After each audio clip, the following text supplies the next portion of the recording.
Hier haben wir eine Mercedes MP4. Also bei Wasser oder Kühlmittel einfüllen, musst du erstmal, wenn der warm ist, darfst du gar nicht den Deckel hier abdrehen. Muss man erstmal abkühlen lassen.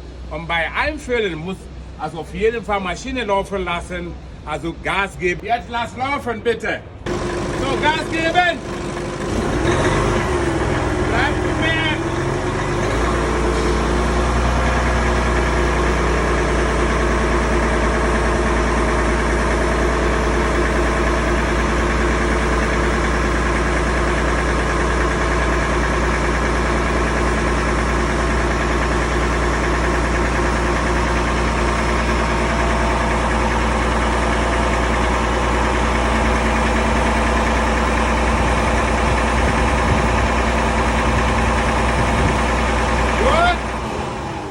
So, bei Wasser einfüllen, Gas geben und dann kann man genau Wasser eingefüllt werden. Ach, Ton ist ja was vergessen.